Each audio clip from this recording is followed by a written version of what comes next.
So this is a new segment that Phil and I will bring to you all. What do we say, on a monthly basis? Yeah. And we are happy to do this with our partner from Crockett Law. So please, Brian, first introduce yourself. You will be new on camera. You have been in our descriptions, etc., for the last few weeks. Please introduce yourself to the people. All right. Hey, Brian Crockett, if you've been hurt at work, we're the people that can really help you with it. That's what we're known for. But ultimately, absolute fan of Poor Horseman. And Thank you. Love everything that Simone's been doing. So just glad to be a part of it. Yeah, and of course, our viral sensation from episode like 276, Somewhere off 75 Yeah, maybe. somewhere. She was on New York News, on Dallas radio, on what's my man Isaiah Factor. Yep. You know who they didn't call us. You know what I'm saying? They didn't call us. They was like, we don't want them at all. DJ Academics, yeah. But please, Simone, World Star Hip Hop. World Star, That was a favorite. World Star, they just stole our stuff. They didn't even care. Yeah. They didn't even care. But please introduce yourself again, please. Hey, y'all. I'm attorney Simone Redwine here in Houston. I practice injury law, and I have particular expertise with how to use insurance to get that money. So attorney Simone Redwine on Instagram as well.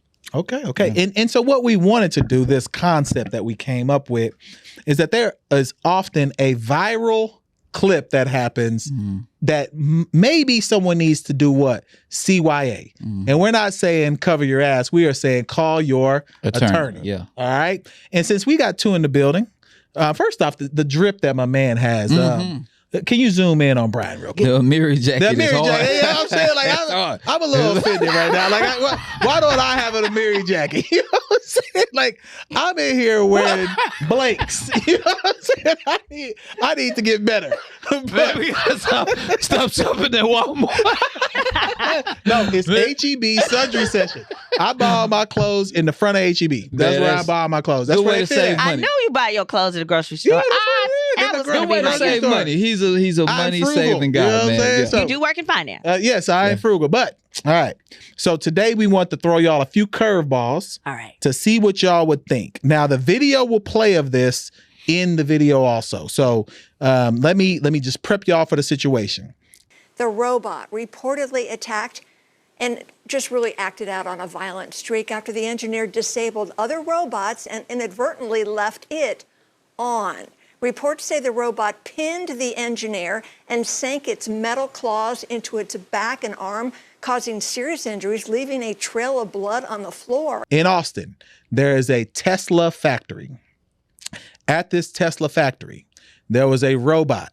Now, I've wanted to get a robot maybe for pleasure. This one, I'm just being honest. They Like got a these, sex toy? yeah, they got these robots out here that got some body.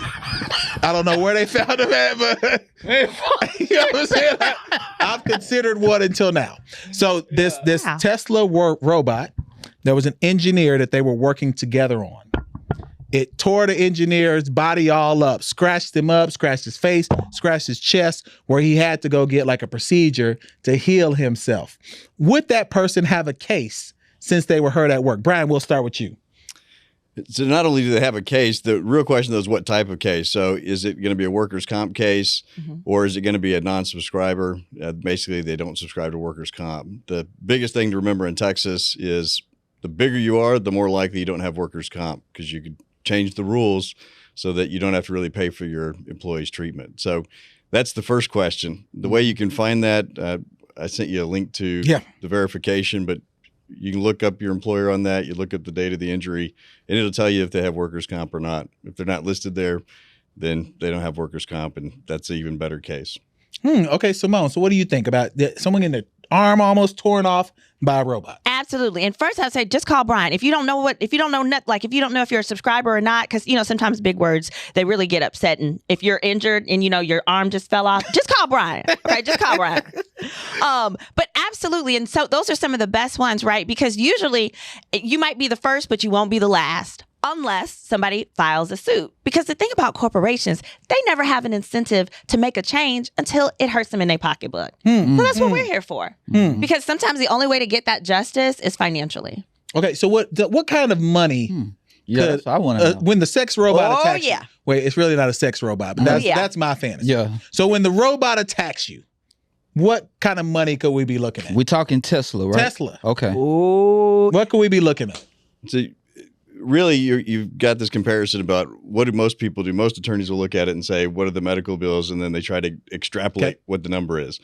The way we actually look at it is, what is the things that we hold in priceless in life, right? So your ability to work without pain or to provide for your family or that security, those things are priceless. And so when we look at the value of it, if you don't have that anymore, it's permanently taken away, you can have a multi-million-dollar case. Even though you might have been an hourly worker, making just $15 or $20 an hour, you can still potentially have $1 million case. And then the other thing we think about too is, what were the signs beforehand that this robot thingy was malfunctioning? He was horny. So the robot was mad horny. He was sexually frustrated. And then what was the indication that this man was sexually frustrated? Was he touching girls on their titties and stuff at the workhouse? What was he doing? What kind of nasty were we dealing with? Right. So I always think about, in law school, I remember hearing about everybody knows about the multi-million-dollar McDonald's case, where the old lady had the coffee cup spilled and got $1 million. Okay. And a lot of companies cite that to say just how ridiculous America has become. But what they don't tell you is that McDonald's had other people burned over 1,000 times before this woman. And what they calculated is that it was cheaper for them to just give people a little bit for their burn than to fix the machine. So the reason they tapped that behind with that $1 million verdict was because the jury heard them determine that human lives weren't worth it. It was cheaper to keep doing what they were doing. And the jury knew that by giving them that $1 million verdict, that was going to be the only thing to make them change the machines. And they did. I just want to add one point to that, and it's providing the actual evidence, the past incidents, having that information. So corporations now are extremely smart on protecting themselves. And so the number one thing that has to happen when you have an injury is you have to send them a letter of preserving evidence. And so we do have that available. If you reach out to us, we can send it to you, but if you want to send it yourself. But ultimately, if you don't tell them to preserve that evidence, they can delete it. They can erase it. Ooh, yeah. And so when you look at these older cases like McDonald's, back then they actually kept things. The new policy is really we try to delete anything that's a liability. Wow. And so if you have something like Walmart and somebody gets hurt, we've represented a lot of injured Walmart workers. And what we know is when they get hurt, they immediately have their friends who work in the loss prevention save the video, because they know if nobody says anything or they don't get it themselves, Walmart's going to say, delete the video. But are they allowed to do that? To me, that seems unethical. Not if there's no legal duty to do it. There's no preservation of evidence, letters sent. So they say, hey, you're obligated to save it. If you don't send it, they don't save it. They usually have a policy that says, our tape tapes over itself after 20 days or whatever. And that's their loophole. I was about to ask y'all, can't y'all use that as evidence in the courtroom? Because obviously if they delete something, then that time frame is missing from the day or whatever the case may be, right? But they used the exact example that Simone did. It's okay. This thing just overwrote. Man, that's crazy. Oh, it's just how that happens. That doesn't even seem legal to me. Yeah, there is something called spoliation. Spoliation means if you intentionally get rid of evidence. So I used to sue hip implant companies. They used to make these defective hip implants, and literally, my firm alone, we had 200 of those clients. Well, some miraculous way, they just lost all the defective devices that they still had in their factory. Whoa. They only had 4 left. 4. So I wrote this motion where I was like, no, they should not be able to use whatever devices are left to say, no, our devices are safe. Because if they were safe, they would have saved them. The only reason they got rid of them is because they weren't. And they didn't want us to be able to show that. And it was the judge ruled in my favor. Stay right there, Simone. Defective hips. I mean, where did you get? Yeah, how did you get involved in that? That's a wild thing. Okay, so the firm that I was at, they did asbestos work, right? Asbestos is dying as sewers, everybody that came in contact with it. So, I had asbestos in my college dorm. I might need to go Sarcophagus. call someone. Yeah, sarcophagus. Yeah, Call me in 20 years. Nah, Because it takes like 40 years for it to real. make an impact. But so because the asbestos practice is dying, they moved into medical devices. Okay. So when the FDA would recall a device, that's how I got those cases because those got recalled. And then what happened is people then had to get revision surgeries. And it was like thousands of people across America. It was really painful. So a lot of my experience is in FDA recalled products, drugs, and stuff like that. Got you. So you're saying regardless of how much that engineer made at Tesla, if they determine to go down the route of suing, this could be a multi-million-dollar case. Correct. I don't want workers who are like warehouse workers who, are maybe making a Slip real and working fall, wage to dude. think all you can get is your annual salary. No, baby, that's not your limitation. There are so many other factors in there. We've got loss of use. We've got duties under duress. Loss of use is like the fact that, you might have mowed the lawn for your family. Now you got to pay somebody else to do your lawn because your back is too painful and things like that. So ooh, baby, I love to run it up. Yeah, I am gonna start coughing on these episodes because of that asbestos. Man, this is crazy. I got emphysema. Wow. Is that what I did? Is that what I need? That's what you got. Okay, all right. Our next one. So our next one, I sent y'all this video because it was important for you all to see.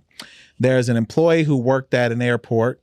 At the airport, she worked at a restaurant where she was being let go for whatever reason. They didn't give the reason why, but in that, it was adversarial for her to go get her stuff that she had in the back locker.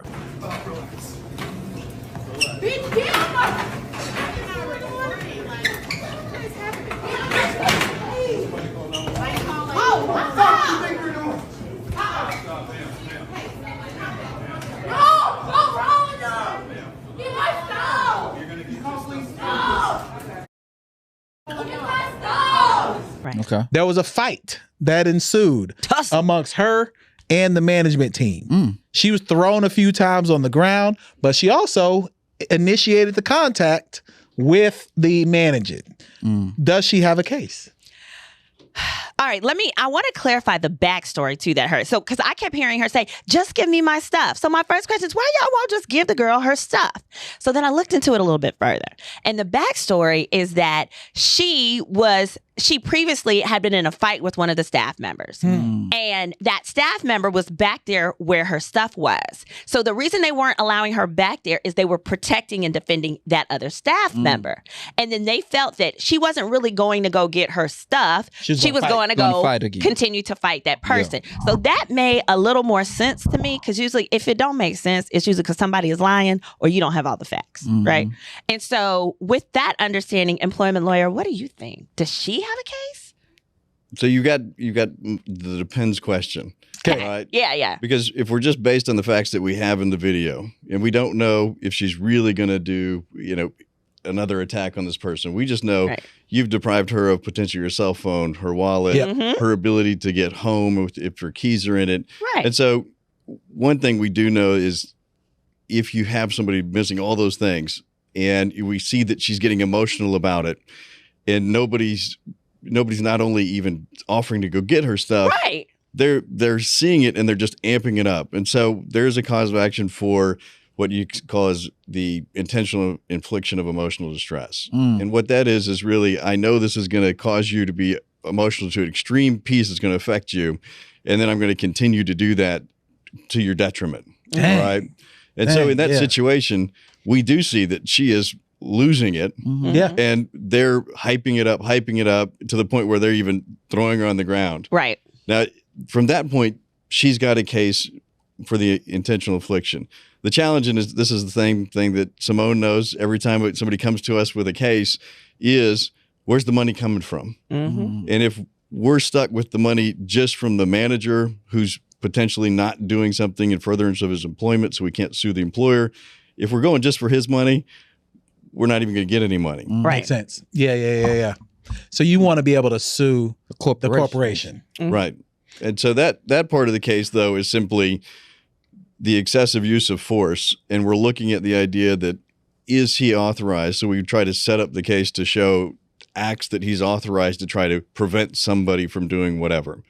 And now he's using this force that he's not qualified, hasn't been trained. Yeah, because that throw on the ground was crazy. Like, I mean, he threw her like a child. Doll. Yeah. Right. I haven't seen someone get thrown like that, not in a workplace. So let me get this right. So due to him inflicting pain on her, if we're suing, we would have to sue that individual and not the corporation. So you would sue, as Simone knows, you sue everybody. Yeah. Okay. Everybody. Okay. But the thing that happens, though, is because I used to work for the insurance companies when I first started out. So you know how they defend the case. And so the number one thing that they're going to do is they're going to say, hey, the only one with insurance is the company. Yeah. And so how do I get out of that case? I'm going to say, this guy's acting on his own. We've never authorized him to use any type of force. We've never said he could do these things. So in fact, he's doing something he didn't have a right to do under our name. And that's where they jump out of the case, and we're left with the guy who has no money and no assets. Yeah, that's why he was mad. You know what I'm saying? Like, I would throw someone too. If I I was don't there. get paid enough money to deal with this. I do not. Like, so I'm throwing you. Like, I don't want to do that, but right now you are jeopardizing my safety. So does he have a case then? No, he doesn't got a case for that work piece on it. Now, the guy that got hit, right? The first guy, yeah. Same exact thing. All right, let's pretend it's either work comp. If it's work comp, he's got a case. He can make his claim. He can get whatever damages relate to that. If they don't have workers' comp, he's got a non-subscriber case. The key takeaway here is this. One, if this incident's happening, what training did they provide to any of the people? What policies, what procedures does that company have? Anything. Yeah. And were those followed? And what we see time and time again in every case, they don't have the company policies. They've never even trained anyone on it. It's just people just doing whatever they want to do. Yeah. Or if they do have it, they've never read it and nobody's ever checked it or trained them on it. Yeah. And so it's one of those things for us. I mean, it's the huge benefit if they do have it, because we clearly know they didn't follow it. And if they don't have it, well, you've just now basically put everyone in danger, knowing that, hey, this in this day and age, we know that employees are going to have violent acts happening at work. So what are you doing to help people stay protected? Yep.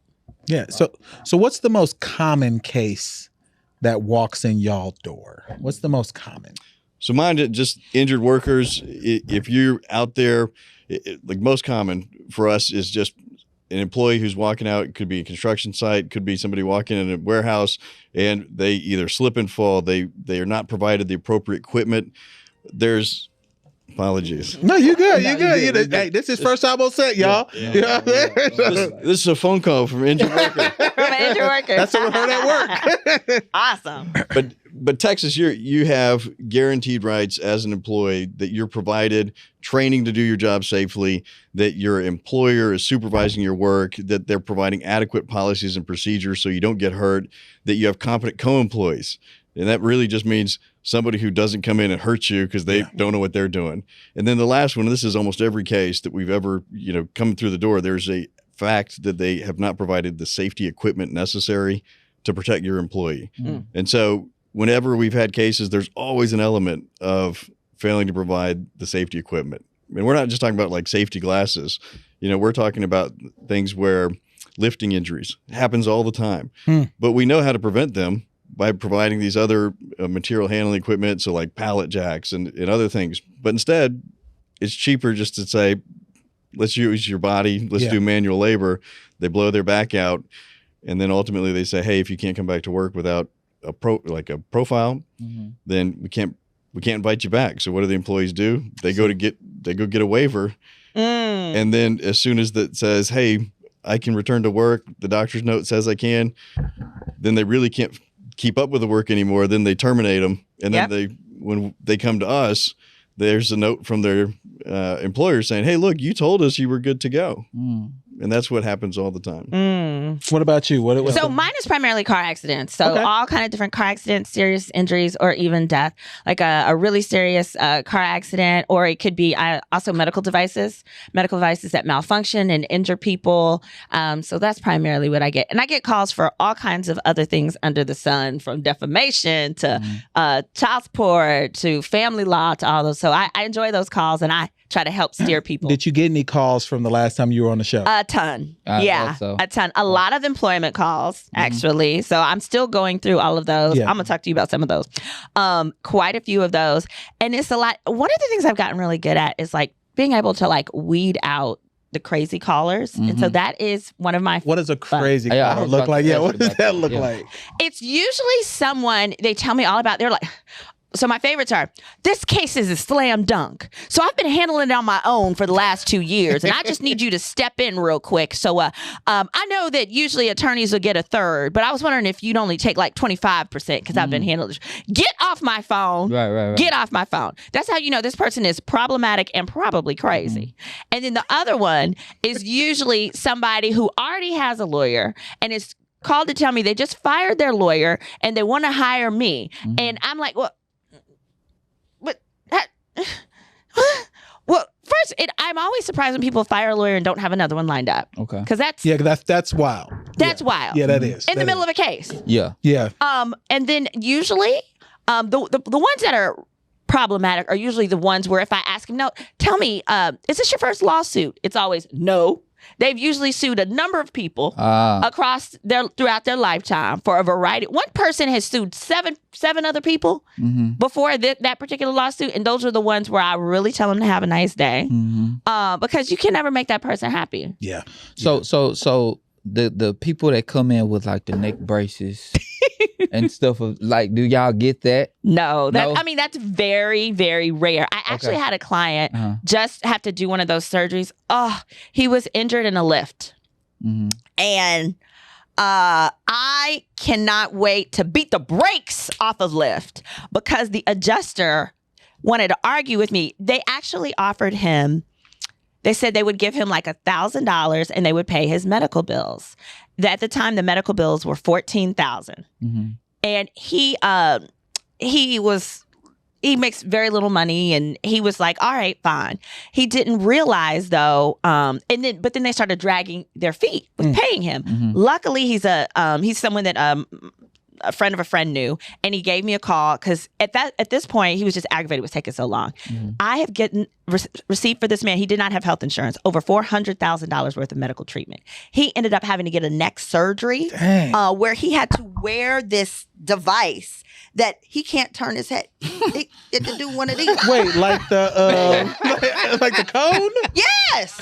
Not like a dog. Not the dog cone. With the bolts in the neck? Yes. Halo. He had that procedure. Man, he needs more than He 400K. had that procedure. Oh, no. That's just the medical. No, I'm saying that's just his medical. And these people could have been out of this with $1,000. They just had to give him $1,000. Because the other thing that people don't realize these insurance companies do, so they come to you and they're like, hey, we're going to take care of your medical bills and give you this. Baby, let me tell you something. They don't take care of your medical bills. What they do is this. Insurance companies negotiate rates with hospitals. So your bill might be $14,000. They then go to that hospital and say, oh, we've negotiated rates with you. We're only going to pay you $3,000. Well, guess what? That difference, if you went to a lawyer, you would get it. Dang. But when they save it and you don't get jack nothing in your pocket. Wow. That's how trifling they are. And then the other thing people don't realize, you don't even know how injured you are at that point because they try to give you that money within that first 30 days. Oh, of course. Yeah. Real fast and quick. And if they would have done that with him, this gentleman would have been fine. He is changed for life. Oh, baby, I'm getting all of it, especially because, oh, girl, I call the adjuster, oh, girl, because she done pissed me off, honey. Now, I don't talk to her like that on the phone. I got sense enough not to. But I hang up that phone, baby, and I talk bad about him. And oh, girl, they have a policy. So a lot of people don't know this. Lyft has a policy where they have something called MedPay.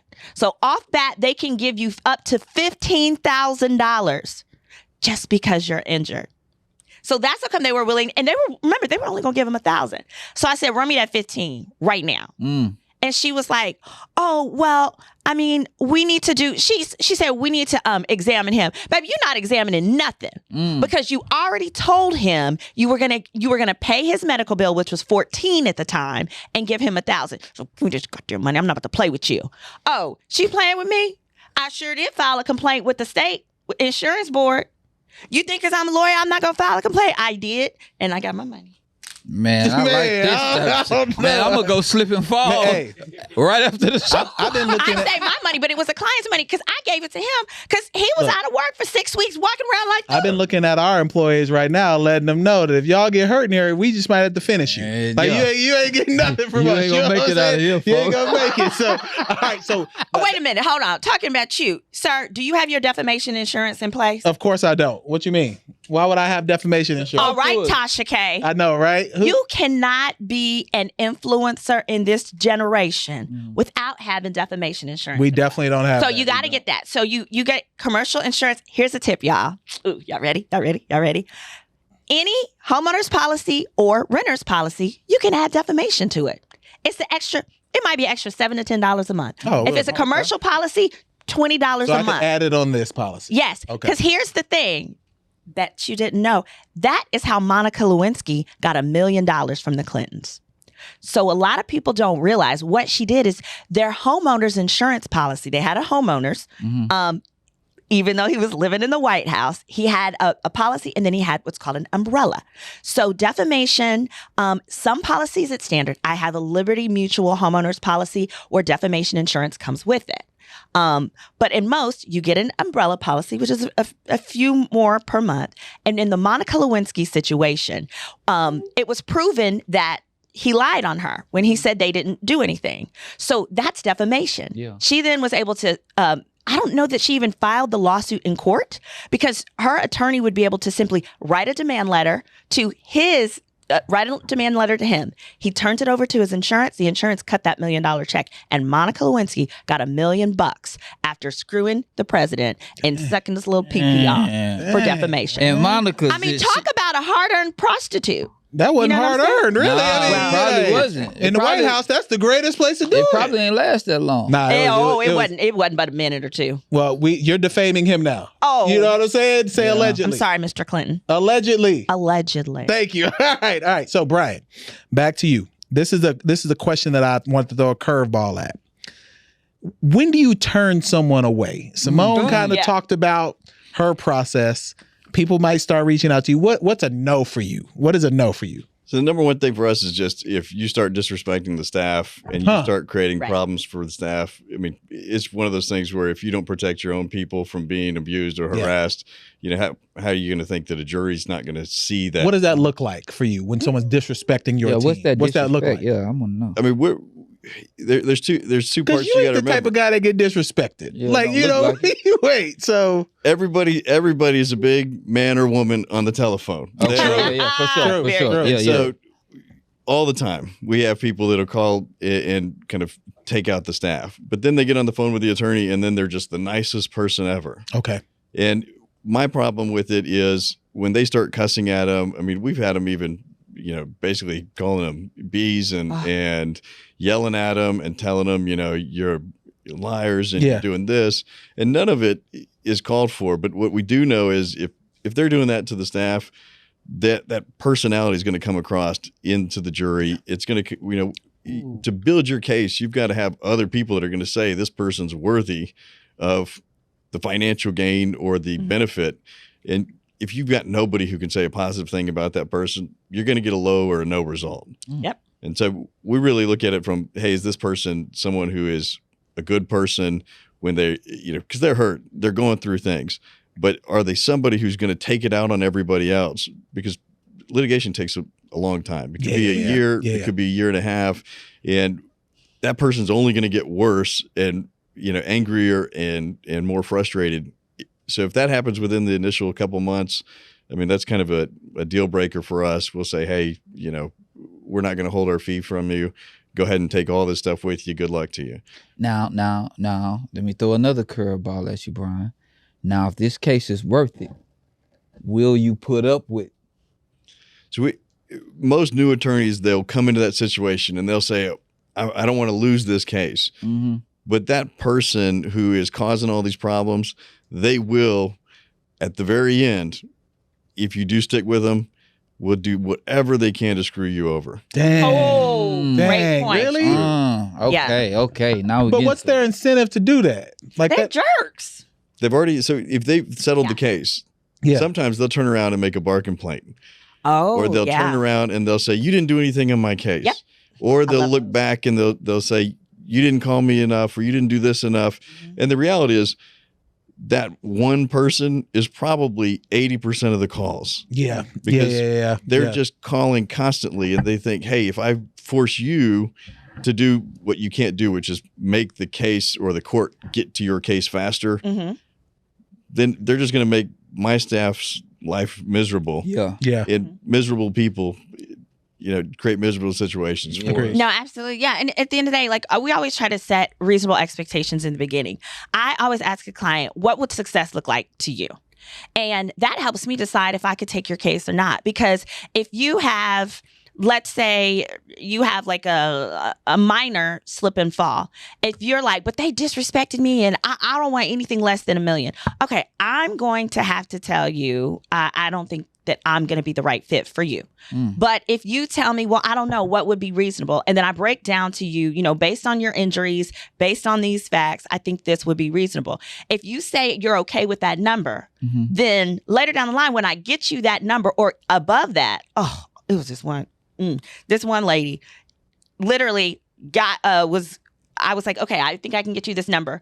And then she was like, well, actually, I was talking with my boyfriend and he thinks well, have your boyfriend represent you. Yeah. Is what I'm thinking. I didn't say it. I'm like, have your boyfriend represent you. But yeah, it's really important. Just like jerks are jerks. Of course. And I don't. Well, let me ask y'all have to have a serious high level of patience. Baby. Like, does that interfere with y'all personal lives? My love license shambles. You all know this. Well, yeah, we know. Yeah, we follow you, so we know. And we know your bride. Yeah, so you have to like long hours at work, where you're not able to be as present. Right. Does that take a role or take an account on what you do? So there's huge impact. Yeah. Family events, things like that. I mean, the clients don't have a time where they're saying, hey, you're not available. So they're constantly calling, and we try to put our boundaries in place, get back to them within the 24-hour time period. But truly, most of my clients have my cell phone number. They text or call me constantly. And our biggest thing is, hey, we'll get back to you, but don't assume that when I'm jumping through hoops for a case or coming up on trial that I'm not going to put that same effort when your case is coming to trial. We've got to have that boundary of understanding. If I'm in a trial for this other case, don't try to say my case is worth more or of your time than the person who's going to trial. Well, also it's really important that you understand when you're hiring a lawyer that so me and you may have a one-on-one and you sign the contract and we start. We use Teams. So when you call, don't expect to speak to us on the phone every time. It doesn't mean we're not prioritizing your case and you're not important. But the truth of the matter is the day-to-day stuff is dealt with by our case managers, by our staff. So a lot of the day-to-day stuff that people call and have questions about is better answered by someone else on the team, not us. So you may not hear from us, from Simone. And that's also why too, like DMs are probably not the best way to reach me. The best way to reach us would be like getting on my calendar, calling the office and going through those routes. Because I appreciate the DMs at Attorney Simone Redwine on Instagram. But, and please don't, DMs are like, slide in my DMs to date me. Slide in my DMs if you have your DMs are to date. I'm sure. Yeah, today. Yeah. Or if you have like a situation maybe you want me to address on my page, that's one thing. But like, if you have like an urgent legal matter, definitely call 855-4-SIMONE. I just want to hit one aspect of it is when you've got a team that knows what they're doing and they're professionals, I mean, they know how to do everything but be able to be the attorney to sign the document. Yep. Yeah. And there's so many times where a client has said, no, I want to talk just to Brian. And then I get on the phone with them and they're asking me a question that my team can answer 10 times over with no problems. But they want to, they think that person is not a professional. If they weren't a professional, we wouldn't have them working for us. I can attest to that because my one of my brothers had legal situations and we wanted to talk to the lawyer. You know what I mean? I guess it's a sense of more comfort by talking directly to you, but the way you're breaking it down, you hired these people for a reason. Like they're going to definitely know exactly what needs to be said and how to. I think the people feel like less than if they don't talk to you. Like you're not taking it as seriously. It's not that important on your whatever your hierarchy. But yeah, I mean, I've been there before for sure. Mm-hmm. Like I think we all feel, you know, when a client goes through that, they're feeling, hey, I'm not heard, and so I need you to talk with me. Yeah, and totally got it. Yeah, and they set an appointment, and we'll talk with them. I'll talk with them. Yeah, but when it's really, I need an answer, don't avoid the fact saying, well, what would you like to talk to Brian about? Mm-hmm. And a lot of times I'm not going to tell you. I want to just tell him. Mm-hmm. And if they would just highlight what they needed. So they try to treat it like a priest. Therapist. Like a priest. Yeah, that'll work. Yeah. And I will tell you that there's times where we are almost therapists. Where you're walking through the problems and the frustrations with the clients constantly. I mean, we've had cases where, the injury results in the marriage in shambles, or they've got their baby mama or their baby daddy who, now is keeping the kid away from them because they don't have a job anymore. They're not able to work. It comes from all different angles. Yeah. And then you got their family members calling you, and they're like, hey, I gave this person, an advance or a loan. Can you pay me back? And it's, what?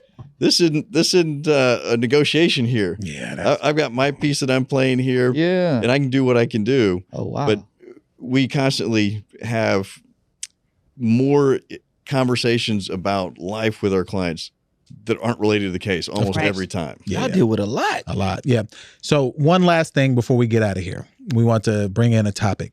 Should Snoop take $100 million to get on OnlyFans? I'm taking it. I'm just letting you know right now. Taking. You I can don't give a put damn me what on they ask OnlyFans me for to free. do. You know what I'm saying? I'm building up Nasty Nate as we speak.